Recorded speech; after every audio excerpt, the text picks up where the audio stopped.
وعلى الأرواح التي حلت بفنائك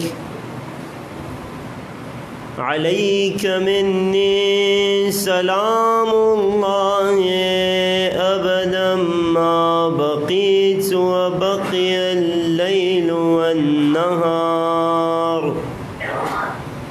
ولا جعله الله آخر العهد مني لزيارتكم. سب مل کر سلام پیش کریں گے مولا کی خدمت میں.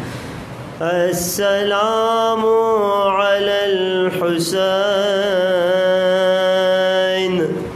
وعلى علي بن الحسين وعلى أولاد الحسين وعلى أصحاب الحسين. ما شاء الله لا حول ولا قوة إلا بالله العلي العظيم. أعوذ بالله السميع العليم من الشيطان اللعين الرجيم. بسم الله الرحمن الرحيم. الحمد لله الذي خلقنا في أمة الذي فاز رتبته إلى قاب قوسين وأكرمنا بولاية وصيه الذي ردت له الشمس مرتين وجاهد بالصيفين وصلى إلى القبلتين وشرفنا بحب الزهراء أم السبطين وجعلنا من الباكين على مصاب الحسن والحسين والتسعة من ذرية الحسين الذين من بكى على مصابهم رجح حسناته أعمال الثقلين. والصلاة والسلام والتحية والإكرام على أشرف الكونين رحمة للدارين جد الحسنين أعني أبا القاسم محمد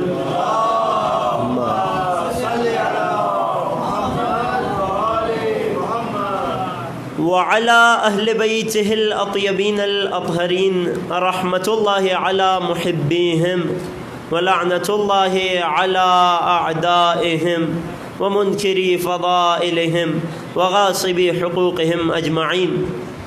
أما بعد فقد قال رسول الله صلى الله عليه وآله إن للحسين في بواطن المؤمنين معرفة مكتومة. درود پڑھیں محمد و آل محمد محمد.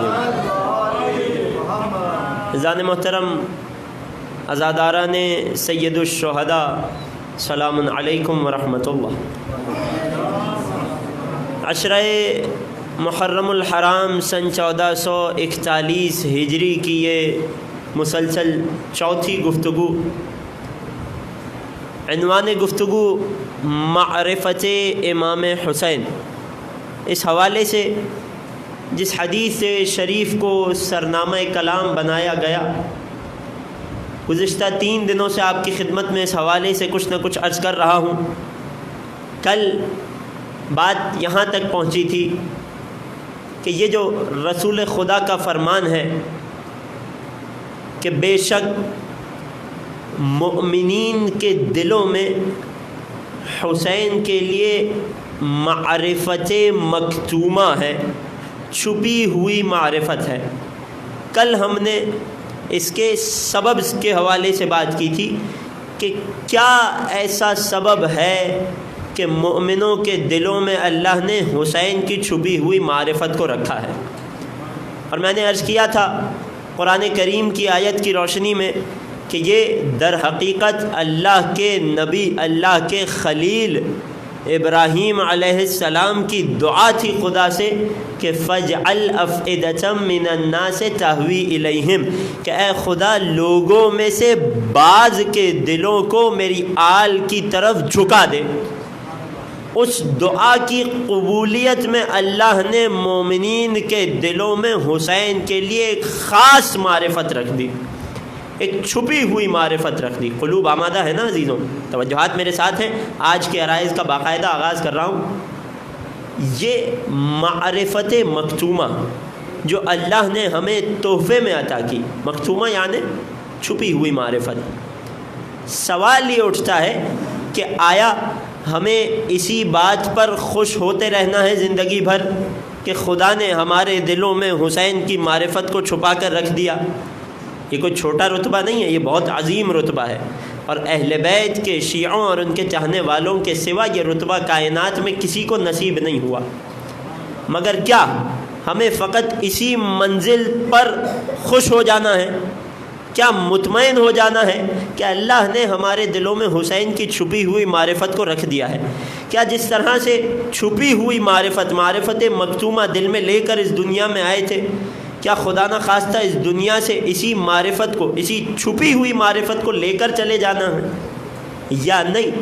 ہماری ذمہ داری بنتی ہے کہ کچھ کوشش کریں، کچھ اس چھپی ہوئی معرفت میں سے کچھ باتوں کو آشکار کر سکیں، کچھ اسرار خدا کو سمجھ سکیں، کچھ معرفت امام حسین کے اس مختوم حصے میں سے کچھ حصے کو ظاہر کر سکیں۔ کیا کوشش کرنا ہماری ذمہ داری ہے؟ عزیز محترم، اللہ رب العزت نے اہل بیت کے وسیلے سے آل محمد کے چاہنے والوں کو بہت کچھ دیا ہے، دنیا میں بھی بہت دیا، اور آخرت کے اعتبار سے، دین کے اعتبار سے تو بے پناہ عطا کیا ہے۔ خدا کا سارا فضل و کرم، میں یہ نہیں کہوں گا جتنا اس قوم کو دیا بہت دیا باقیوں کی نسبت، میں کہوں گا کہ خدا نے آخرت کے اعتبار سے سارا فضل و کرم ہی آل محمد کے چاہنے والوں پر کیا ہے۔ توجہات ہے نا عزیزوں؟ لیکن ہماری طرف سے بھی تو کچھ کوشش ہونی چاہیے۔ خدا نے پہلے ہی ہمیں اتنا دے دیا اور آگے بڑھنے کے لیے بہت سے راستے کھول دیے۔ یعنی جب رسول کہہ رہے ہیں، یقیناً جب دنیا کا کوئی معاملہ ہوتا ہے تو انسان کی کوشش ہوتی ہے کہ میں آگے بڑھ کے زیادہ سے زیادہ کو حاصل کر لوں، جتنا مجھے ملا وہ تو ٹھیک ہے، مگر آگے بڑھ کے جتنا اور ہو سکے میں حاصل کر لوں، یہ کوشش ہوتی ہے نا ایک عام انسان کی دنیا میں۔ دین میں یہ کوشش اس سے کئی زیادہ تیز ہونی چاہیے۔ وَسَارِعُوا إِلَىٰ مَغْفِرَةٍ مِّن رَبِّكُمْ وَجَنَّةٍ، خدا قرآن میں کیا کہہ رہا ہے؟ خدا کی مغفرت کے اسباب کی طرف جلدی کرو۔ یہاں ہمارے مولا کائنات کا ایک فرمان ذہن میں آ گیا، میں عرض کیے دیتا ہوں۔ میرے مولا فرماتے ہیں، اس کو بند کر دیجئے، اس کی ضرورت نہیں ہے، ایک درود پڑھ دیں محمد و آل محمد پر۔ جزاک اللہ۔ میرے مولا فرماتے ہیں کہ جب مومن کی علامت ہے کہ جب دنیا کا کوئی کام ہو تو سستی سے کام لیتا ہے۔ سستی اچھی چیز نہیں ہے، مگر آخرت کے کاموں کے مقابلے میں جب دنیا کا کوئی کام ہوتا ہے تو اسے ایسے انجام دیتا ہے جیسے اس کی زندگی کبھی ختم ہی نہیں ہوگی۔ لیکن جب آخرت کا کوئی کام اس کے سامنے ہوتا ہے تو اسے ایسے انجام دیتا ہے جیسے کل ہی اس کی زندگی کا آخری دن ہے۔ تو لہٰذا جتنی کوشش دنیاوی معاملات میں کرتے ہیں اس سے کئی زیادہ کوشش آل محمد کے چاہنے والوں کو آخرت کے معاملات میں کرنی چاہیے۔ وہ دنیا کے افراد کے جنہیں آخرت میں کچھ نہیں ملنے والا، کہ جنہوں نے بغض آل محمد کو دل میں رکھ کر اعمال کیے، کہ جن کے اعمال میں خدا کہہ رہا ہے کانت حباب منصورہ، پھونک مار کے اڑا دیا جائے گا، وہ آخرت کے بارے میں اتنی کوشش کریں تو آل محمد کے چاہنے والے کہ جنہیں ایک ایک عمل کا دگنا نتیجہ ملے گا، جنہیں ایک ایک عمل کا دگنا اجر ملے گا، انہیں کتنی کوشش کرنی چاہیے۔ توجہات ہیں؟ تو لہٰذا یہ جو معرفت حسین ہے جو خدا نے ہمارے دل میں مکتوم رکھی ہے، چھپا کر رکھ دی ہے، یہاں تک تو خدا نے ہمیں توفیق دے دی۔ آگے ہماری بھی تو کچھ ذمہ داری ہے کہ اس معرفت کو آشکار کرنے کی کوشش کریں، حسین کو پہچاننے کی کوشش کریں، جاننا چاہیں کہ وہ کون سی بات ہے کہ جس کے ذریعے سے، یا وہ کون سا کام ہے جس کے وسیلے سے یہ چھپی ہوئی معرفت ہمارے لیے واضح اور روشن ہو جائے گی، نتیجے میں ہم خدا کے مخلصین میں سے ہو جائیں گے۔ میں آج اس حوالے سے کچھ پیش کرنا چاہتا ہوں قلوب آمادہ ہیں، ایک مرتبہ اول سے آخر تک درود پڑھ دیجئے، اور درود پڑھتے ہوئے فاصلے کو کم کر دیجئے اور آگے آگے تشریف لے آئیے. درود پڑھیں محمد و آل محمد پر. محمد آل محمد وعجل فرج. عزیزان محترم، آل محمد کا امر، یہ اہل بیت کی معرفت، یہ مولا حسین کی معرفت کے جو چھپی ہوئی ہے، یقیناً ہم بہت سارے حسین کے مناقب سنتے ہیں، مولا کے بہت سے فضائل جانتے ہیں، اس کے باوجود خدا نے کہا کہ اس معرفت کو مکتوم رکھا ہے، چھپا کر رکھا ہے. اس کا مطلب یہ ہے کہ کوئی خاص بات ہوگی نا جو اب تک ہمیں نہیں معلوم حسین کی معرفت کے حوالے سے. اسی حوالے سے کتاب بصائر الدرجات، شیخ محمد بن حسن الصفار رحمۃ اللہ علیہ، کوئی عام انسان نہیں ہے، مولا حسن عسکری کے صحابیوں میں سے ہیں. انہوں نے کتاب لکھی ہے معارف اہل بیت پر، فقط کلام اہل بیت لکھا، فقط احادیث کا مجموعہ. شیعت کی بنیادی ترین کتب سے اس کا شمار ہوتا ہے. اردو ترجمہ موجود ہے، میرے نوجوان خریدیے اور پڑھیے، دیکھیں کہ آل محمد ہمیں کیا عقیدہ دے رہے ہیں. اس کتاب میں شیخ محمد بن حسن صفار رحمۃ اللہ علیہ نے ایک حدیث نقل کی، چھٹے سرکار صادق آل محمد امام جعفر صادق علیہ الصلاۃ والسلام سے. محمد کیا فرماتے ہیں میرے مولا اس معرفت کے بارے میں، چھپی ہوئی معرفت؟ مولا فرماتے ہیں ان امرنا صعب مستصعب، ہمارا یہ امر، ہم آل محمد کی معرفت کوئی چھوٹی بات نہیں ہے، صعب ہے، مشکل ہے، بھاری ہے، اور فقط مشکل نہیں ہے، مستصعب، مشکل بھی ہے اور مشکل میں ڈال دینے والا بھی ہے، آزمائش والا ہے. کسے مل سکتا ہے یہ امر؟ کون اس معرفت کی کنہ تک پہنچ سکتا ہے؟ کوئی نہیں پہنچ سکتا. کون کوشش کر سکتا ہے؟ فرماتے ہیں لا یحتملہ الا ملک مقرب، ہر فرشتہ اس معرفت کا بوجھ نہیں اٹھا سکتا. فرشتوں میں جو فرشتہ مقرب ہے وہ اس معرفت کو سمجھ سکتا ہے، اور یہی وجہ ہے کہ جو مقرب فرشتہ اس معرفت کو درک کر لیتا ہے، پھر وہ کبھی رضوان بن کے اہل بیت کا درزی بن کے آ جاتا ہے، کبھی جبرائیل بن کے ان کا جھولا جھلانے آ جاتا ہے، اور کبھی میکائیل بن کے انہیں لوری سنانے آ جاتا ہے. ایک درود پڑھ دیجئے اہل بیت کی عظمت پر.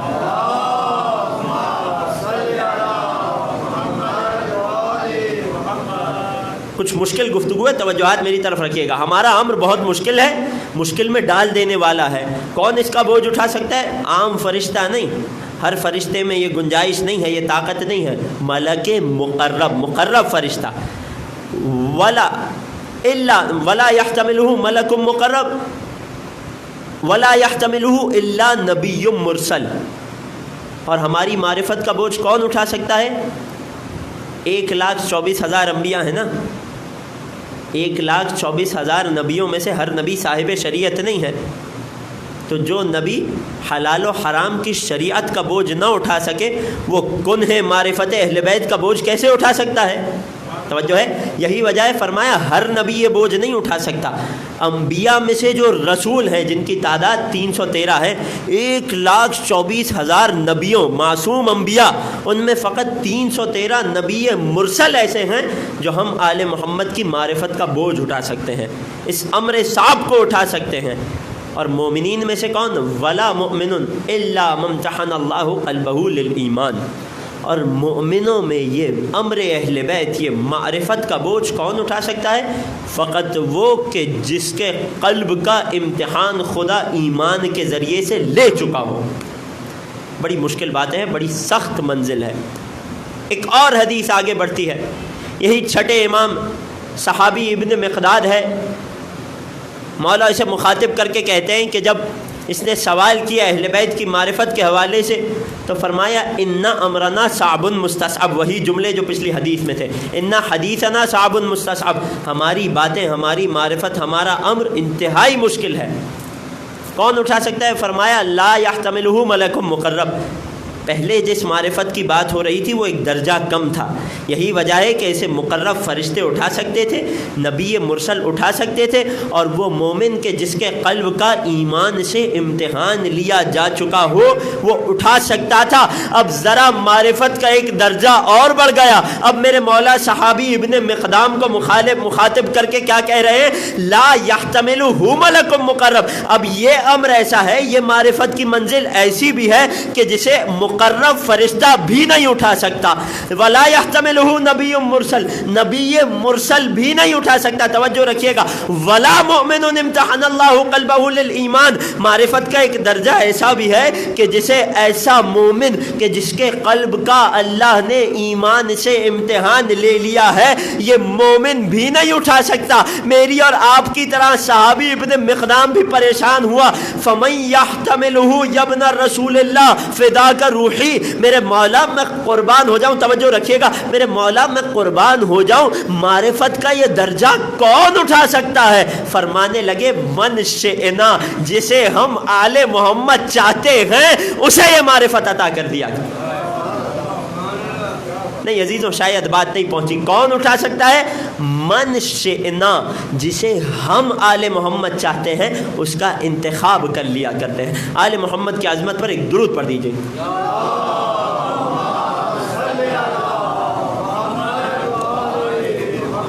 بات پہنچ رہی ہے نا عزیزوں؟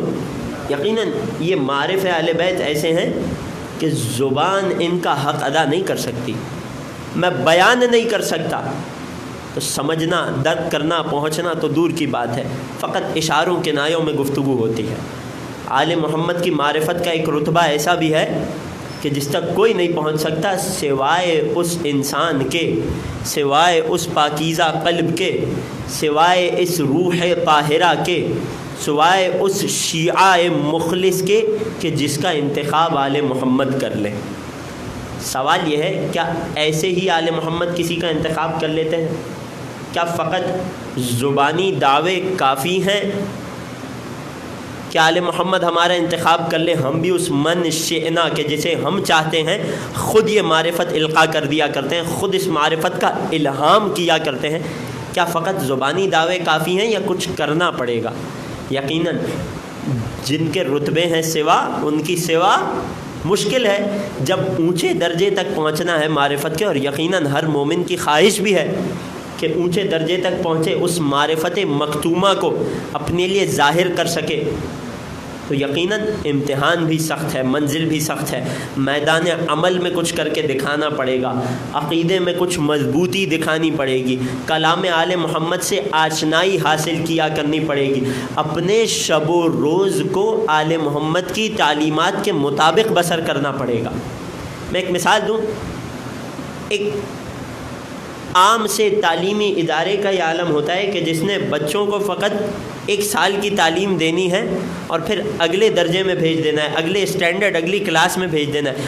اس کا معیار اور طریقہ یہ ہوتا ہے کہ سال کا آغاز ہونے سے پہلے, اساتذہ بھی بیٹھے ہیں مختلف اسکولوں کے, مختلف تعلیمی اداروں کے, سال کا آغاز ہونے سے پہلے پورے سال کی پلاننگ درکار ہوتی ہے. پورے سال کی منصوبہ بندی کی جاتی ہے کہ اس دن بچے کو یہ پڑھایا جائے گا. اس سال بھر کی منصوبہ بندی کے بعد یہ بچہ اس قابل ہوتا ہے کہ اب اسے 1 سال کی تعلیم دی گئی. یہ جو دنیاوی معاملات ہیں ان میں تو اتنی منصوبہ بندی. کیا ہم نے اپنی آخرت کے لیے کبھی منصوبہ بندی کی؟ کیا ہم نے کبھی اس بات کے لیے سوچا کہ دین میں کس طرح سے آگے بڑھنا ہے, آل محمد سے کس طرح سے اپنی قربت کو بڑھانا ہے؟ کیا فقط سن کر واہ واہ کر دینے سے, ذرا سخت بات ہے مگر میرا مجمع میرا ساتھ برداشت کرے گا اس بات کو اور سمجھیں گے انشاءاللہ, کیا فقط واہ واہ کرنے سے آل محمد کی معرفت میں کما حقہ اضافہ ہو سکتا ہے؟ یعنی اس سے زیادہ کچھ درکار ہے. جتنی منصوبہ بندی ہم اپنی دنیا کے لیے کرتے ہیں کم از کم اتنی تو کرنی پڑے گی نا ہمیں اپنے دین کے لیے, کہ میں آج اہل بیت کی معرفت میں اس رتبے پر ہوں, یہ میرا عقیدہ ہے. اتنی احادیث اہل بیت میں نے پڑھ لی, میں نے اپنی اولاد کو سنا دی, اتنی احادیث اہل بیت میں نے سمجھ لی, اپنے اہل خانہ کو سمجھا دی. اگلے سال مجھے کس درجے پر ہونا ہے, کچھ منصوبہ بندی درکار ہے نا. یہی وجہ ہے کہ امام نے فرمایا ہمارا شیعہ وہ ہوتا ہے کہ جو روزانہ اپنے اعمال کو اپنے سامنے رکھتا ہے اور خود اپنا محاسبہ کرتا ہے. یہی وجہ ہے کہ آل محمد نے فرمایا حاسبو قبل ان تحاسبو، اس سے پہلے کہ قیامت میں تمہارا حساب ہو خود دنیا میں روزانہ کی بنیاد پر اپنا حساب کرو. دیکھو کہ کتنے اعمال ہیں کہ جو آل محمد کے فرمودات کے تابع ہیں، دیکھو کہ کتنے اعمال ہیں کہ جو آل محمد کی مخالفت میں ہے نعوذ باللہ، اور کوشش کرو کہ کل کا دن ان مخالفتوں کے بغیر گزرے گا. کل کے دن یہ نافرمانی، یہ غلطی، یہ خطا، یہ لغزش مجھ سے نہیں ہوگی. یقیناً بات پہنچ رہی ہوگی. ایک درود پڑھ دیں محمد و آل محمد.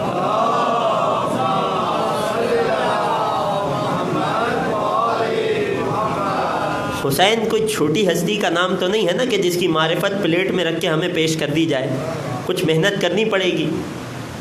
ایک حدیث ہمارے چھٹے سرکار سے پیش کر رہا ہوں. کلام اہل بیت کلام نور ہے. ذرا ہمیں منزلیں سمجھنے میں آسانی ہوگی کیسے اس معرفت مکتومہ امام حسین کو، چھپی ہوئی معرفت کو آشکار کیا جائے. میرے مولا صادق اپنے سچے شیعوں، اپنے حقیقی شیعوں کہ جن کے لیے معرفت مکتومہ کو آشکار کیا گیا، ان کے لیے ایک عجیب جملہ فرماتے ہیں. کتاب الکافی میں یہ حدیث موجود ہے.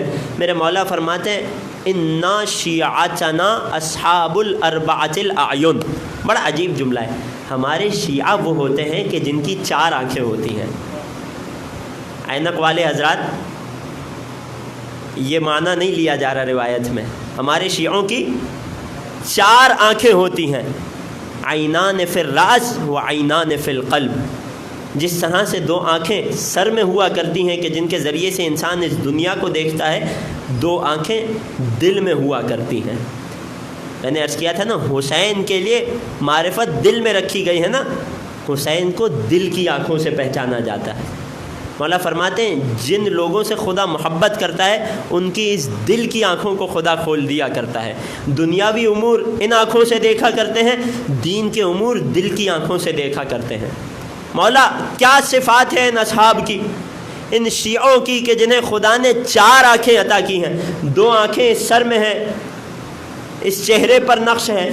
2 آنکھیں دل کی آنکھیں ہیں کہ جن سے اپنے امور دین کو دیکھتے ہیں. مولا فرماتے ہیں ان شیعوں کی چند خصوصیات ہیں. پہلی خصوصیت مولا قرآن کی آیت پڑھتے ہیں وَنَزَعْنَا مَا فِي صُدُورِهِم مِّن غِلٍّ. ان شیعوں کی ایک خاصیت یہ ہے کہ ہم نے ان کے دلوں سے سارے کے سارے غل کو نکال دیا. غل کیا ہوتا ہے؟ حقد، نفرت، کدورت، ان ساری نجاستوں کو جس کے دل سے نکال دیا جائے. ایک جملہ کہوں، حسین صاحب تطہیر ہیں. جب تک ایک دل میں نجاست ہو، اس دل میں حسین کی معرفت کی طہارت کیسے آ سکتی ہے؟ یقیناً ایک حد تک آئے گی. لیکن اگر کسی کو اس معرفت مکتومہ تک پہنچنا ہے، اس چھپی ہوئی معرفت تک پہنچنا ہے، اسے اپنے لیے ظاہر کرنا ہے، تو ضروری ہے کہ اپنی دل کی آنکھوں کو کھولے. اور وہ کب کھولیں گی؟ جب دل سے کسی اور مومن کے لیے ہر قسم کی نفرت اور کدورت نکل جائے گی. خدا سے یہ دعا ہے کہ ہمارے دلوں کو ان مجالس اعضاء کے صدقے میں پاک و پاکیزہ کر دے. ایک درود پڑھ دیجئے محمد و آل محمد کے عظمت.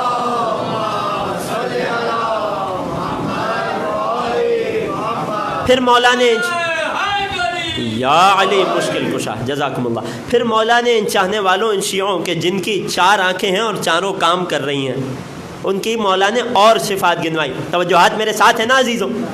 آخری شخص تک مولا فرماتے ہیں کہ یہ جو ہمارے شیعہ ہیں نا کہ جن کے بدن میں 4 آنکھیں ہیں، 2 یہ 2 دل میں، ان کی ایک صفت یہ ہے کہ یہ تقوی الہی کے ذریعے ہمارے مددگار ہوتے ہیں. اعینونا بالورع والاجتہاد، خدا کی راہ میں کوشش کرتے ہیں تبھی تو کچھ ملتا ہے. وَأَلَّيْسَ لِلْإِنسَانِ إِلَّا مَا سَعَى. انسان کو فقط وہ کچھ ملتا ہے جس کی وہ کوشش کرتا ہے. ہمیشہ آپ نے اس آیت کی تطبیق دنیاوی روزگار کے لیے سنی ہے نا، آج سنیے. انسان حسین کی معرفت میں بھی اسی درجے تک پہنچ سکتا ہے جس درجے تک پہنچنے کی وہ کوشش کرتا ہے. توجہات ہیں، بات کو آگے بڑھاؤں. جب یہ شیعہ اپنے دل سے تمام مومنین کے لیے حقد اور قدورت کو نکال دیتا ہے، جب یہ ورع و تقوی کے ذریعے سے ہر حرام کام سے بچ کر ہر واجب کو انجام دے کر اپنے آپ کو اہل بیت کی بتائی ہوئی راہ میں گامزن کر کے ان کی تعلیمات پر عمل کر کے ان کے راستے پر چلتا ہے، تو ایسے شیعہ کے بارے میں مولا کیا فرماتے ہیں؟ یہ شیعہ جب نماز میں کھڑے ہو کر قرآن پڑھتا ہے تو خدا اسے اس کے ایک ایک حرف کے بدلے 50 نیکیاں عطا کرتا ہے. اس کا مطلب یہ ہوا کہ شیعہ نماز بھی پڑھتا ہے اور نماز میں کھڑے رہ کر قرآن بھی پڑھتا ہے. توجہ ہے نا عزیزوں، بات پہنچ رہی ہے. پھر مولا فرماتے ہیں اگر یہ بیٹھ کر قرآن کی تلاوت کرتا ہے تو ہر حرف کے بدلے 10 نیکیاں عطا ہوتی ہے. شیعہ کا رتبہ بتا رہے ہیں جو اپنے آپ کو اس منزل تک لے کر آئے، جو اہل بیت کے راستے میں کوشش کرے. پھر مولا عجیب جملہ فرماتے ہیں، مولا فرماتے ہیں یہاں تک تو بات تھی نماز میں قرآن پڑھنے کے لیے، اگر یہ شیعہ، یہ ہمارا مخلص چاہنے والا، ہماری راہ میں کوشش کرنے والا، اگر بغیر نماز کے تلاوت کرتا ہے تو بھی ہر حرف کے بدلے سے خدا 10 نیکیاں عطا کرتا ہے. جملہ عجیب ہے. وَكَانَ النَّائِمُونَ مِنْهَا يُصَابُ مِثْلَ الْمُجَاهِدِ لِغَيْرِهِ. ارے جس طرح سے میدان جنگ میں جہاد کرنے والے کو خدا ثواب دیتا ہے، ہماری راہ میں کوشش کرنے والا شیعہ اگر اپنے گھر میں چادر اوڑھ کے سو رہا ہو تو بھی خدا اسے اس مجاہد کے برابر ثواب عطا. کیوں؟ کیونکہ معرفت کے ساتھ سو جانا جہالت کے ساتھ عبادت کرنے سے افضل ہوا کرتا ہے. وہ بڑا مشہور محاورہ ہے نا، حدیث بھی ہے، یقین کی نیند شک کی عبادت سے افضل ہوا کرتی ہے. عجیب جملہ ہے. مومن اگر اہل بیت کی راہ میں کوشش کرنے لگے تو اس کا رتبہ یہ ہو رہا ہے کہ یہ سو رہا ہے مگر اس کے نامہ اعمال میں فرشتے عبادت کا ثواب لکھ رہے ہیں. کوئی عام عبادت نہیں، راہ خدا میں جہاد کرنے والے کا ثواب.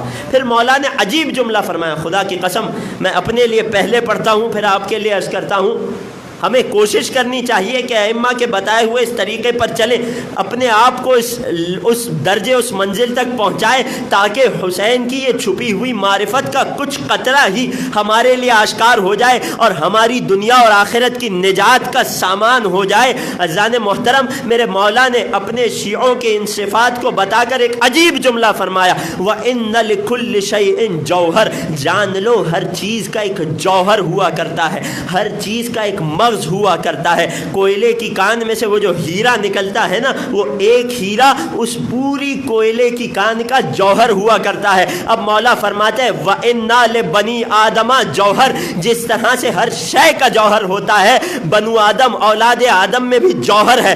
بنو آدم کا جوہر اور اولاد آدم میں مثل کوئلہ وہ ہیرا کون سا ہے؟ فرمانے لگے محمد صلی اللہ علیہ وآلہ، پہلے ہمارے جد رسول خدا، وَنَحْنُ، اور پھر ان کے بعد ان کے اہل بیت، اور اہل بیت کے بعد کون؟ وَشِیعَتُنَا بَعْدَنَا. اور تمام اولاد آدم میں سے جو خدا کے چنیدہ لوگ ہیں، جو اس اولاد آدم کا جوہر ہیں، جو اس کوئلے کی کان میں ہیرا ہے، ہم آل محمد کے بعد ہمارے شیعہ ہی تو ہیں. توجہ ہے عزیزوں؟ مولا نے عجیب جملہ فرمایا، وَإِنَّ الْمَلَائِكَةَ لَيَتَعَاظَمُونَهُمْ.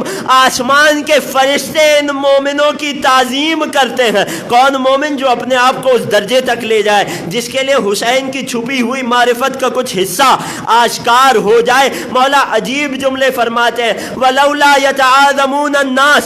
اگر لوگ ہمارے شیعوں کے بارے میں غلو نہ کرتے اور اگر لوگ ہمارے شیعوں سے حسد نہ کرتے تو آسمان کے فرشتے ہمارے مومن کے لیے نازل ہوتے اور اس سے مصافحہ کر کے اس کا احترام کرتے.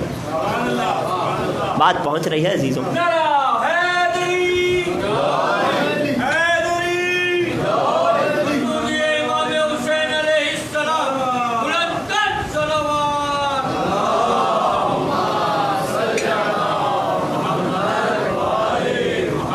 عزیزان محترم، توجہات میرے ساتھ ہے نا؟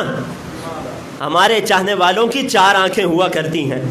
سامنے کی 2 آنکھیں تو سب کی کھلی ہیں، دل کی آنکھوں کو کھولنے کی ضرورت ہے، کیونکہ حسین دل کی آنکھوں سے سمجھے جانے والی ہستی ہے. میں نے بہت سارے قواعد بتا دیے، بہت ساری باتیں، سخت باتیں کر لیں، مگر ضروری بھی ہیں اس منبر سے یہ پیغام ہے کس طرح سے حسین کی اس معرفت مکتومہ کو اپنے لیے واضح اور آشکار کیا جائے۔ عزیزان محترم، اب وقت آ گیا ہے کہ میں آپ کی خدمت میں ایک مثال پیش کر دوں۔ ہمارے چھٹے سرکار صادق آل محمد امام جعفر صادق علیہ الصلاۃ والسلام،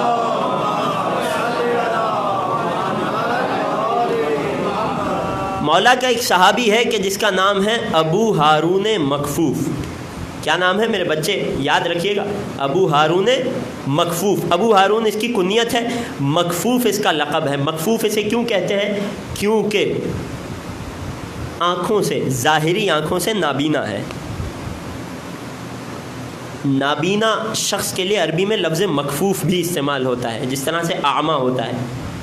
ابو ہارون مکفوف نابینا صحابی ہیں، مگر خدا کی قسم حسین کی معرفت میں کیا اعلیٰ درجہ رکھتے ہیں۔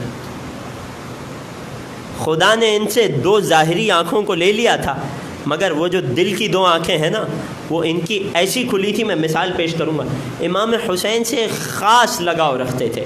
اچھا، ان کی خاصیت کیا ہے؟ چھٹے امام کے قریب ترین صحابیوں میں سے ہیں، یہ عالم بھی ہیں، یہ مؤلف بھی ہیں، یہ خطیب بھی ہیں، یہ مرثیہ خان بھی ہیں۔ میرے تمام مرثیہ خان، نوحہ خان بھائی، تمام وہ لوگ کہ جو ذکر اہل بیت کرتے ہیں اس قصے میں، ان تمام کے لیے بہت بڑا پیغام ہے۔ ابو ہارون نے اس دور میں، اس مشکل زمانے میں حدیث کی ایک کتاب بھی جمع کی تھی کہ جس کے نتیجے میں وہ روایات نقل ہوتے ہوتے ہم تک پہنچی۔ ابو ہارون عالم بھی ہیں، مؤلف بھی ہیں، ساتھ میں ذاکر امام حسین بھی تھے۔ کچھ لوگ اس دنیا میں، اس عالم میں عالم ہوتے ہیں مگر خطیب نہیں ہوتے، ذاکر نہیں ہوتے۔ کچھ ذاکر ہوتے ہیں مگر عالم نہیں ہوتے۔ بہت کم لوگ ہوتے ہیں کہ جو عالم بھی ہوں اور ذاکر بھی ہوں۔ ابو ہارون امام کے اصحاب میں ایسے افراد میں سے تھے۔ روایت عجیب ہے، امام حسین کی عجیب معرفت رکھتے تھے۔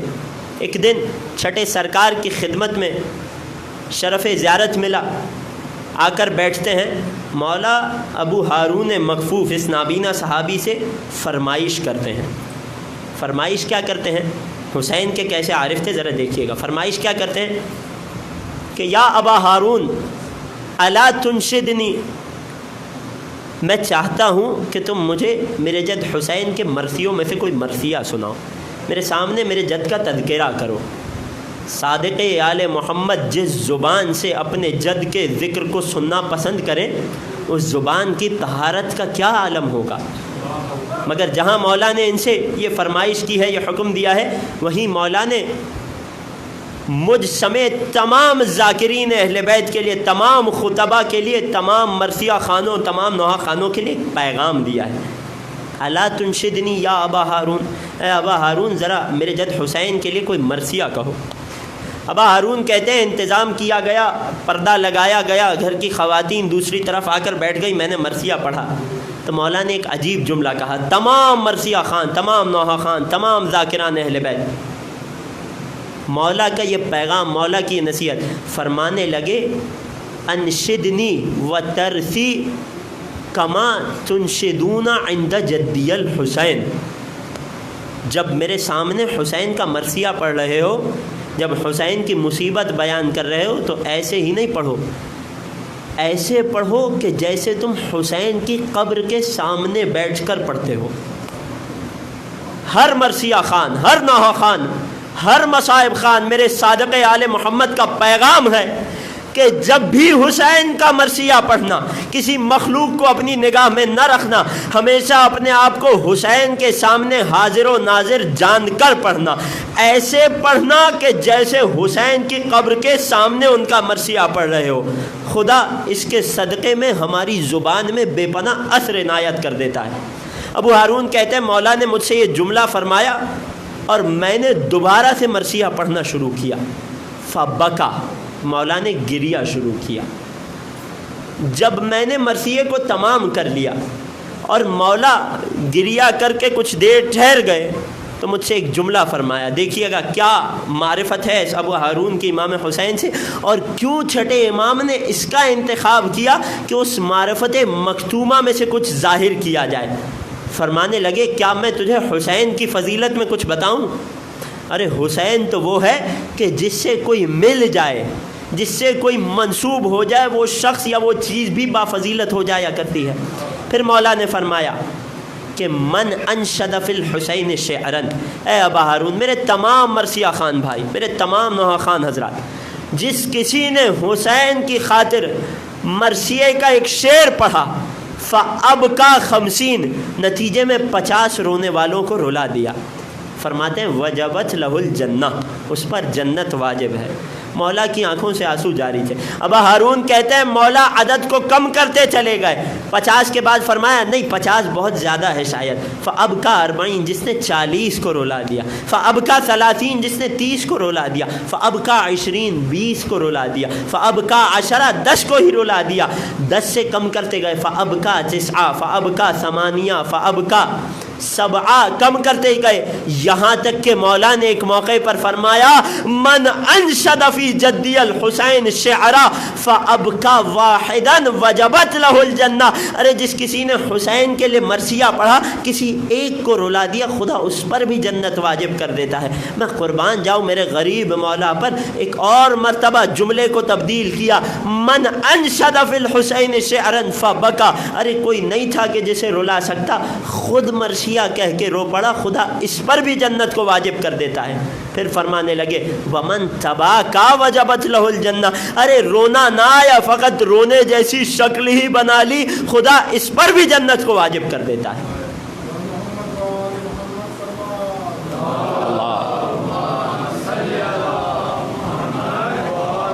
میں بات کو بہت مختصر کروں، اذان محترم توجہات میرے ساتھ ہیں، آخری میں بیٹھے ہوئے شخص تک کی آپ تمام سے گزارش ہے، تیسری مرتبہ میں مجلس میں یہ گزارش کر رہا ہوں کہ ایک مرتبہ درود پڑھتے ہوئے فاصلے کو کم کر دیجئے، آگے آگے تشریف لے آئیے تاکہ پیچھے آنے والوں کو تکلیف نہ ہو۔ درود پڑھ دیجئے محمد و آل محمد پر۔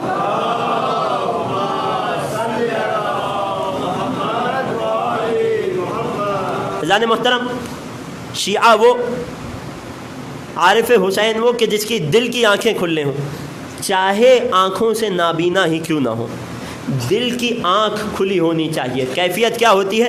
یہی ابا ہارون مخفوف ہیں کہ جسے امام حسین کی خاص معرفت تھی، امام صادق کے خاص اصحاب میں تھا، روایت کے عجیب جملے ہیں، دل کی آنکھوں سے آل محمد کو پہچانتا تھا، اگرچہ ظاہری آنکھوں سے نابینا تھا۔ ہمیں بھی کوشش کرنی ہے کہ اپنے دل کی آنکھوں کو کھولیں، ان سے آل محمد کو دیکھنے کی کوشش کریں، ان سے آل محمد کو پہچانیں، ان کی معرفت حاصل کریں۔ روایت کہتی ہے کہ مولا اپنے ایک صحابی کے ساتھ کوفہ تشریف لے گئے اور کوفے کی مسجد کے دروازے کے قریب کھڑے ہیں۔ صحابی کہتا ہے مولا یہ لوگوں کو کیا ہو گیا ہے کہ آپ کو دیکھتے بھی ہیں مگر سلام بھی نہیں کرتے؟ یہ مصائب نہیں، فضائل کی روایت ہے عزیزوں، توجہات ہے نا۔ میرے مولا نے فرمایا کہ ہمیں سلام وہ کرتا ہے جسے ہماری معرفت ہو۔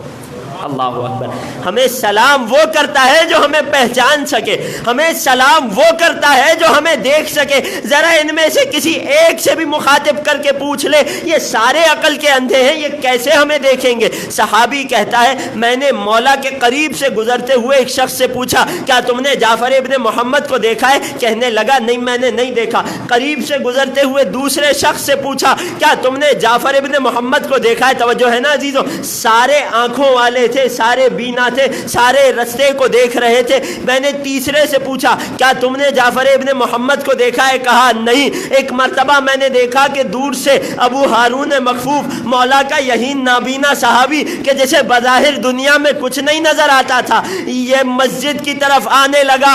مولا نے مجھ سے مخاطب ہو کر مسکرا کے کہا ذرا اس ابو ہارون سے جا کر پوچھو۔ میں پریشان ہوا، ارے آنکھوں والوں کو نہیں دکھ رہا، نابینا کو کہاں سے دکھے گا؟ میں ابو ہارون کے نزدیک پہنچا، اے ابو ہارون کیا تو نے جعفر ابن محمد کو دیکھا ہے؟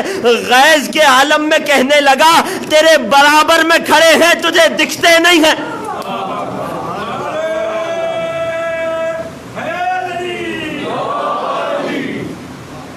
ابو ہارون وہ صحابی، ایسی کئی مثالیں ہیں عزیزوں، میں فقط مثال کے طور پر ایک صحابی کا نام پیش کر رہا ہوں۔ ابو ہارون وہ صحابی کہ جس نے اپنی دل کی آنکھوں کو روشن کر لیا تھا، کہ جسے خدا نے اہل بیت کی بصارت نہیں دی تھی مگر اہل بیت کی بصیرت عطا کی تھی، اہل بیت کی معرفت عطا کی تھی۔ ہمیں بھی کوشش کرنی ہے ان اصحاب کے نقش قدم پر چلتے ہوئے، اہل بیت کی تعلیمات پر عمل کرتے ہوئے، کہ اپنی زندگی کو ایسا بنا لے کہ پھر معصوم کے اس فرمان کے زمرے میں آ جائیں، اس من شئنا کہ جسے ہم چاہتے ہیں حسین کی چھپی ہوئی معرفت میں کو آشکار کر دیا کرتے ہیں۔ ہمیں کوشش کرنی ہے اپنی زندگی کو ایسا بنائیں کہ اس عنوان کے تحت آ جائیں۔ عزیزان محترم، یہاں سے میں اپنی گفتگو کا رخ دوبارہ کل کی گفتگو سے ملاتا ہوں۔ میری گفتگو معرفت امام حسین کے ذیل میں کس باب میں چل رہی تھی؟ اسباب باطنی برائے گریہ امام حسین۔ بہت مختصر کر کے بیان کروں گا۔ 2 اسباب ہم نے بیان کیے تھے جو عقیدے سے، جو قلب سے تعلق رکھتے تھے، کہ جن کی وجہ سے ہم امام حسین پر گریہ کرتے ہیں اور تمام عالم اسلام کو دعوت دیتے ہیں کہ جس کے دل میں یہ اسباب پائے جائیں ہمارے ساتھ حسینی قافلے میں جڑ جائے۔ میں آج تیسرا سبب پیش کرنے لگا ہوں۔ ایک مرتبہ اول سے آخر تک درود پڑھ دیں محمد و آل محمد پر۔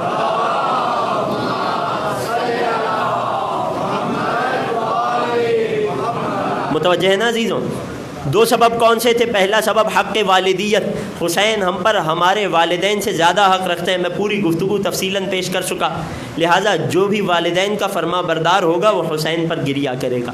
دوسرا حق، حق عضویت، ہم وہ ہیں کہ جنہیں حسین کی بچی کچی طینت سے خلق کیا گیا، لہٰذا اس جزویت کا تقاضا یہ ہے جب ہمارے کل کو کوئی تکلیف پہنچے تو جز ہونے کی حیثیت سے ہم اس تکلیف کو محسوس کریں۔ تیسرا سبب کیوں ہم امام حسین پر گریہ کرتے ہیں، میرے بچے اور نوجوان متوجہ رہیے گا، تیسرا سبب ہے کہ جب بھی صاحب مصیبت کا ہم پر کوئی حق ہو تو وہ حق تقاضا کرتا ہے کہ ہم اس کی مصیبت پر گریہ کریں۔ یہاں مجھے عزادار سے پوچھنے کی ضرورت نہیں ہے کہ کیا حسین ہم پر کوئی حق رکھتے ہیں۔ پہلے 2 حق میں بیان کر چکا، حق والدیت، حق طینت۔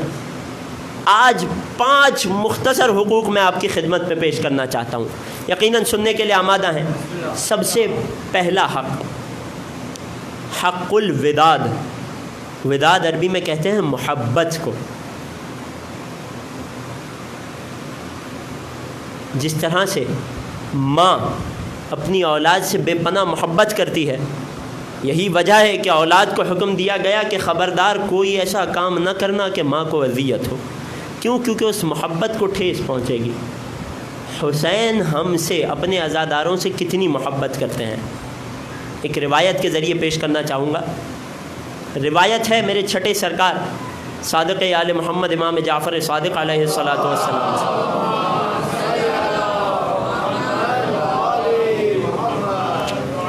میرے مولا فرماتے ہیں ان الحسین بعد قتلہ حی مرزوق عند اللہ۔ قرآن کی آیت تو سن رکھی ہے نا، وَلَا تَحْسَبَنَّ الَّذِينَ قُتِلُوا فِي سَبِيلِ اللَّهِ أَمْوَاتًا بَلْ أَحْيَاءٌ عِندَ رَبِّهِمْ يُرْزَقُونَ۔ خبردار جنہوں نے راہ خدا میں اپنی جان دی انہیں مردہ نہ کہنا، وہ زندہ ہیں، خدا کی بارگاہ میں رزق پاتے ہیں۔ میرے چھٹے امام فرماتے ہیں میرے جد حسین اپنے رب کی بارگاہ میں رزق پاتے ہیں، عرش خدا کے سائے میں موجود ہیں۔ کیا کام انجام دے رہے ہیں؟ لا ينظروا الى زوارہ و شیعتہ۔ حسین عرش خدا کے سائے سے اپنے زائرین کو اور اپنے چاہنے والوں کی طرف نگاہ کیے ہوئے ہیں۔ روایت میں عجیب جملہ ہے، حسین کی محبت دیکھیے گا ہم مجھ سے اور آپ سے۔ فرماتے ہیں وَهُوَ أَعْرَفُ بِهِمْ وَبِأَسْمَائِهِمْ وَأَسْمَاءِ آبَائِهِمْ من معرفتکم لأولادکم۔ ارے جتنا ایک ماں اور باپ اپنی اولاد کو پہچانتے ہیں، اس سے کئی زیادہ معرفت حسین اپنے زائر اور اپنے عزادار کی رکھتے ہیں۔ یہ حسین کی محبت ہے۔ کچھ لوگ داد دے رہے ہیں، کچھ کی آنکھوں میں آنسو ہیں، خدا آپ کے سماعت کے اس جذبے کو اسی طرح سلامت رکھے۔ روایت یہاں رکتی نہیں ہے، حسین نظر کرم تو فرما رہے ہیں، محبت کا تقاضا اور آگے بڑھتا ہے۔ مولا فرماتے ہیں کہ یہی حسین وَيَسْتَغْفِرُ لَهُمْ اور اپنے زائرین اور اپنے چاہنے والوں اور اپنے اوپر گریا کرنے والوں کے لیے استغفار کرتے ہیں. فقط تنہا نہیں کرتے، وَيَسْأَلُ أَبَاهُمْ وَأُمَّهُ وَجَدَّهُ وَأَخَاهُ، حسین اپنے نانا رسول خدا سے یہ سفارش کرتے ہیں کہ میرے رونے والوں، میرے زائروں، میرے عزاداروں کے لیے استغفار کریں، ان کے لیے دعا کریں. حسین اپنے بابا علی مرتضیٰ سے یہ سوال کرتے ہیں، حسین اپنی ماں فاطمہ زہرا سے یہ سوال کرتے ہیں. کیسے ممکن ہے کہ ماں فاطمہ زہرا اپنے بیٹے حسین کی بات کو ٹال دے؟ حسین اپنے بھائی حسن مجتبیٰ سے یہ سوال کرتے ہیں کہ میرے عزاداروں کے حق میں دعا کریں. تو وہ حسین جو اپنے چاہنے والوں سے اتنی محبت کرتا ہے، ہمارا بھی فرض بنتا ہے کہ اس حسین پر آنسو بہائیں. ایک اور سبب کہ جسے کہتے ہیں حق الملح، ملح عربی میں کہتے ہیں نمک کو. اردو میں بہت مشہور محاورہ ہے نا، ارے فلاں کا نمک کھایا ہے. نمک حرامی نہیں کرنی. توجہ ہے نا عزیزوں، ابھی منزل مصائب سے تھوڑا سا دور ہوں میں، توجہ رکھیے گا. عام انسان کے گھر اگر انسان ایک وقت کا کھانا کھا لے تو اس کی غیرت گوارا نہیں کرتی کہ میں کسی معاملے میں سے دھوکہ دوں، بلکہ ہر جگہ جہاں گنجائش ہوتی ہے اس کی مدد کرتا ہے. کیوں؟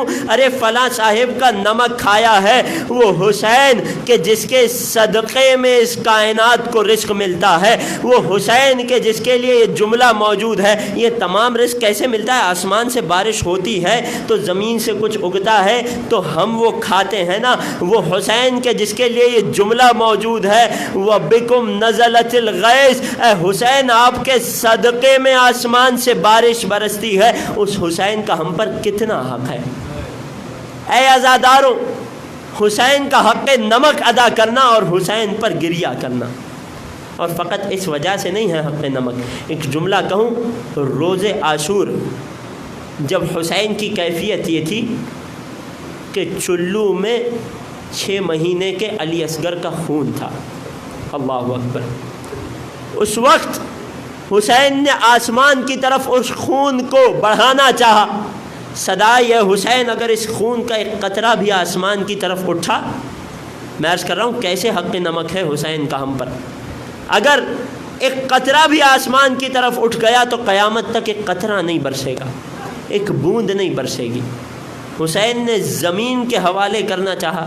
صدائے حسین اگر زمین پر اس اصغر کے خون کا ایک قطرہ بھی پڑ گیا تو قیامت تک فصل نہیں اگے گی، ایک دانہ بھی نہیں اگے گا.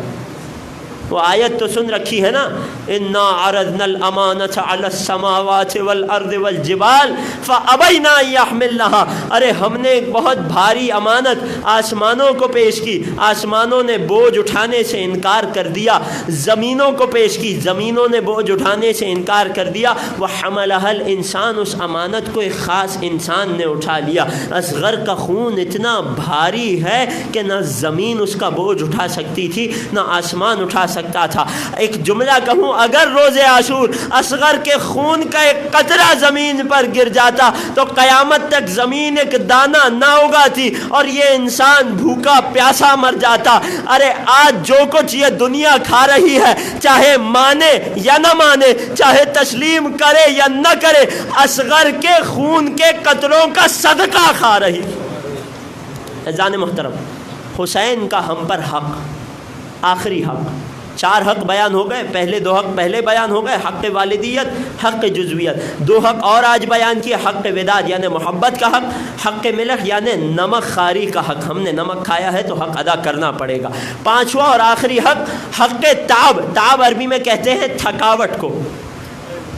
اگر اس دنیا میں کوئی انسان آپ کی خاطر اپنے آپ کو ذرا سی تھکاوٹ میں ڈال دے تو آپ اپنے اندر شرمندگی محسوس کرتے ہیں، ارے فلاں صاحب کو میری طرف سے میری وجہ سے تکلیف ہو گئی، مجھے اس تکلیف کا ازالہ کرنا ہے. ذرا اور آگے بڑھتے ہیں. اگر آپ کی خاطر کوئی چوٹ کھا لے، کسی کو کوئی چوٹ لگ جائے،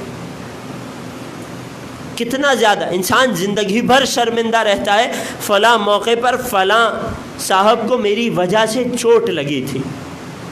ایک جملہ اور کہوں، اگر آپ کی وجہ سے کسی انسان کے بدن کا کوئی عضو کٹ جائے، کتنی تکلیف ہوگی، برداشت کے قابل نہیں ہوگا۔ وہ حسین کہ جس نے اپنے آپ کو کس قدر تھکاوٹ میں ڈالا اپنے شیعوں اور چاہنے والوں کے لیے تاکہ دین خدا ہم تک پہنچ جائے، کس قدر تھکاوٹ میں ڈالا، ایک دن میں 72 لاشیں اٹھا لی۔ اللہ اکبر، تنہا حسین ہے، 72 لاشیں ہیں، ایک دن کا وقت ہے، کھانے کے لیے غذا نہیں ہے، پینے کے لیے پانی نہیں ہے۔ کتنا زیادہ حسین نے خود کو تھکاوٹ میں ڈالا ہے عزاداروں کے لیے، کتنا حق ہے حسین کا ہم پر۔ زندگی بھر اگر روتے چلے جائیں اور آنکھوں سے آنسو ختم ہو جائیں، خون کے آنسو بھی بہا لیں، حسین کے غم میں رو رو کر اپنی جان دے دیں، تب بھی حسین کا اس تعب اور اس تھکاوٹ کا حق ادا نہیں ہو سکتا۔ یہی تو وجہ ہے نا کہ میرے 8ویں مولا نے فرمایا ان جدی الحسین ان شہر محرم اقرح جفوننا۔ توجہ کیجیے گا اور خوب روئیے گا۔ یہ ماہ محرم وہ ہے، یہ حسین کی مصیبت وہ ہے کہ جس نے ہماری پلکوں کو زخمی کر دیا۔ آل محمد اپنے جد کے غم میں اس طرح رویا کرتے تھے، اتنا رویا کرتے تھے کہ ان کی پلکیں رو رو کر زخمی ہو جاتی تھی۔ ان شہر الحسین اقرح جفوننا وازبل دموعنا، ہمارے آنسوؤں کو جاری کر دیا۔ بس عزیزوں، میں نے مصائب کے کچھ جملے پڑھ بھی دیے، آپ کی آنکھوں سے آنسو جاری بھی ہو گئے۔ خدا اسے اپنی بارگاہ میں قبول کرے۔ اور علامہ مجلسی نے روایت کا ایک جملہ کہا ہے کہ ان فاطمہ بنت محمد، رسول خدا کی بیٹی فاطمہ اس مجلس حسین میں تشریف لاتی ہے۔ کیسے تشریف لاتی ہے؟ مجلسی نے کیفیت لکھی ہے وَبِيَدِهَا خِرْقَةٌ مِّنَ الثَّوْبِ، رسول کی غریب بیٹی کے ہاتھ میں ایک کپڑے کا ٹکڑا ہوتا ہے۔ کیوں لاتی ہے شہزادی کونین مجلس میں اس ٹکڑے کو؟ تاکہ دیکھے کہ کون ہے جو مجھے حسین کا پرسہ دے رہا ہے، کون ہے جو میرے بیٹے کے غم میں آنسو بہا رہا ہے۔ بی بی ان آنسوؤں کو اپنے اس ٹکڑے میں جمع کر لیتی ہے۔ یہی وجہ ہے نا کہ ذاکرین دعا کرتے ہیں خدا ان آنسوؤں کو رومال سیدہ میں جگہ عنایت۔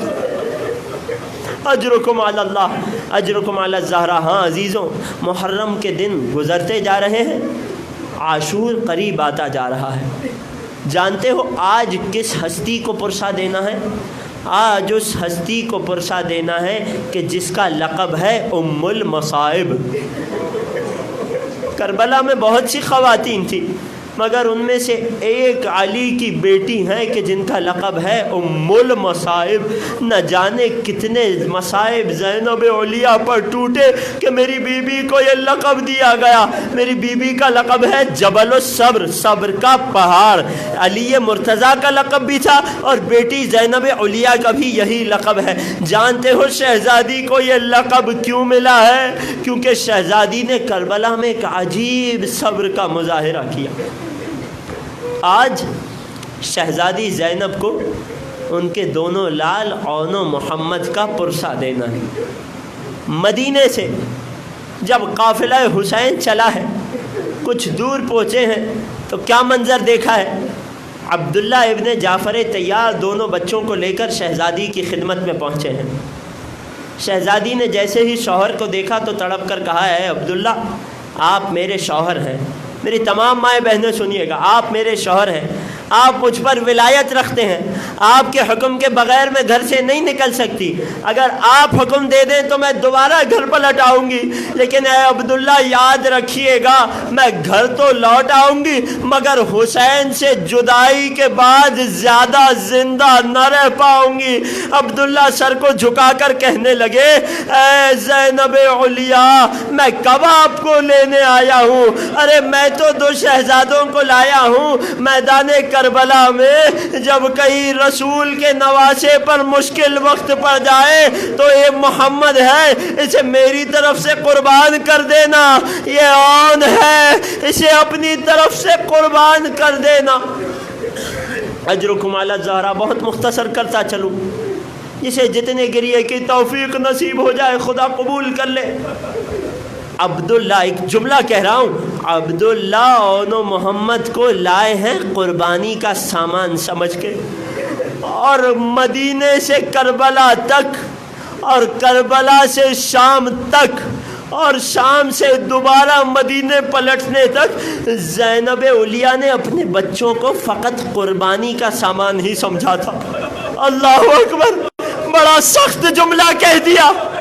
یہ بی بی ہمیشہ اپنے بچوں کو قربانی کا سامان سمجھتی، ہمیشہ اپنے بچوں کو حسین کا فدیہ سمجھتی رہی، یہاں تک کہ جب روزے عاشور آیا شہزادی نے بچوں کو قربانی کے لیے تیار کیا۔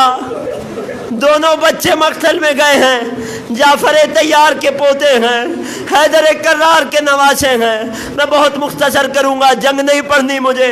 ایک موقع ایسا آیا کہ دونوں بچوں کو الگ الگ کیا گیا، دونوں کو چاروں جانب سے گھیرا گیا، دونوں کو زخمی کیا گیا۔ جب 3 دن کے بھوکے پیاسے بچے زخموں کی تاب نہ لا سکے، زمین کربلا کی طرف آنے لگے تو ایک مرتبہ سلام کیا، السلام علیک یا عمی الحسین، اے چچا حسین سلام قبول۔ ایک موقع ایسا آیا کہ جب مولا نے سلام سنا، ادھر حسین گھوڑے پر سوار ہوئے، ادھر عباس گھوڑے پر سوار ہوئے، ادھر سے قاسم چلے ہیں، ادھر سے علی اکبر چلے ہیں۔ ارے تمام جوانان بنی ہاشم اون محمد کے لاشوں کے قریب پہنچے ہیں۔ ایک مرتبہ اون میں کچھ تھوڑی سی رمق باقی تھی، مولا کو مخاطب کر کے ایک سوال کرنے لگے، اے مولا ہم نے حق ادا کر دیا نا مولا؟ اے مولا ہماری ماں کو بتا دینا کہ ہم نے وعدہ وفا کر دیا۔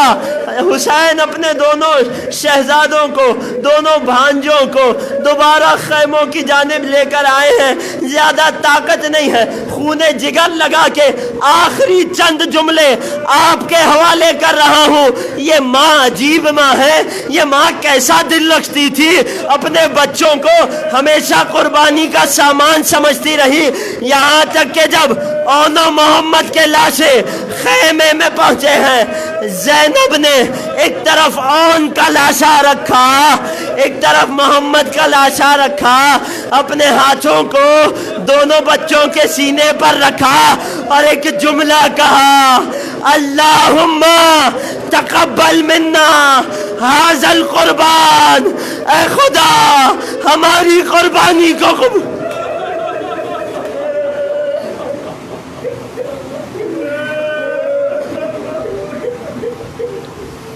الا ولعنة الله على القوم الظالمين وسيعلم الذين ظلموا آل محمد أي منقلب ينقلبون۔ اللهم كل وليك الحجة ابن الحسن صلواتك عليه وعلى آبائه في هذه الساعة وفي كل ساعة وليا وحافظا وقائدا وناصرا ودليلا وعينا حتى تسكنه أرضك توعا وتمتعه فيها طويلا۔ پروردگار عالم تجھے واسطہ شہزادی زینب علیہ کے اوپر گزرنے والے مصائب کا، بار الہ تجھے واسطہ قلب سیدہ زینب کا، ہمارے ان آنسوؤں کو شہزادی کے لیے باعث پرسا قرار دے۔ بار الہ قلب نازنین شہزادی زینب کو ہم سے راضی و خوشنود فرما۔ کیا عجیب دل تھا عزیزوں، کیا عجیب قلب تھا ماں کا، کئی نہیں روئی اپنے بچوں کو، ہمیشہ قربانی کا سامان سمجھا۔ دل چاہتا ہے یہ 10 دن ہی تو ملتے ہیں رونے کے لیے، پھر نہ جانے کب شہزادی زینب کو پرسا دے سکے۔ 2 جملے اور آپ کی سماعتوں کو ہدیہ کر دوں۔ کبھی میری بی بی نے اپنے بچوں کو گریہ نہیں کیا، یہاں تک کہ زندان شام میں ایک منظر، ایک موقع وہ بھی آیا کہ جب تمام شہیدوں کے سر آنے لگے، جب عباس کا سر آیا، ام کلثوم آگے بڑھتی ہیں، سر عباس کو لے لیتی ہیں، سر اکبر آتا ہے، ام لیلہ آگے بڑھ کے سر اکبر کو لے لیتے ہیں، ننھے علی اصغر کا سر آتا ہے تو ام رباب آگے بڑھ کے لے لیتی ہیں، قاسم کا سر آتا ہے تو ام فروہ آگے بڑھ کے لے لیتی ہیں۔ 2 سر زندان شام میں ایسے بھی آئے کہ سر لانے والے کو پوچھنا پڑا، کیا ان کا کوئی وارث نہیں؟ کیا ان کی ماں زندہ نہیں؟ شہزادی نے تڑپ کے کہا ارے ایسا کیوں کہتے ہو، میں زینب ان کی ماں ہوں، مگر میں اپنے بھائی کا ماتم کرتی ہوں، میں اپنی قربانی کا ماتم نہیں کرتی۔ میری بیوی کو کہیں اون محمد یاد نہ ہے، میری بیوی نے کہیں اون محمد پر ماتم نہیں کیا، لیکن کیا کرے، ماں کا دل ہے نا۔ جب مدینے پلٹ کر آئی ہیں، اپنے گھر میں داخل ہوئی ہیں، دو ننھے سے بستر دیکھی ہے، اپنے آپ کو بستر پہ گرا لیا، اے اون محمد ماں کو معاف کر دے۔ اجرکم علی اللہ، اجرکم علی الزہرا۔ بارلا تجھے واسطہ ان آنسوؤں کا، جو عزادار جو حاجتیں دل میں رکھ کے بیٹھے ہیں، ہماری تمام حاجتوں کو قبول فرما، جو بیمار ہیں شفائے کاملہ و عاجلہ نصیب فرما۔ بار الہ اون محمد کا واسطہ ہمیں اپنی اولاد کی بہترین تربیت کی توفیق عنایت فرما۔ بار الہ ہمارے مرحومین کی مغفرت فرما، ان کے درجات میں بلندی عنایت فرما۔ سب سے بڑی آرزو، سب سے بڑی دعا، منجی بشر، منتقم کربلا، فرزند زہرا، قائم آل محمد کے ظہور میں تعجیل فرما، اور ہمیں ان کے خاص اعوان و انصار میں شمار فرما۔ ربنا تقبل منا انك انت السميع العليم وتب علينا انك انت التواب الرحيم برحمتك يا ارحم الراحمين۔ ماتم حسین۔ مومنین متوجہ ہوں، کل بعد از مجلس شبیہ جھولا شہزادہ لیز کر برآمد ہوگا۔ تمام مومنین مومنات شرکت فرمائیں۔ ماتم حسین۔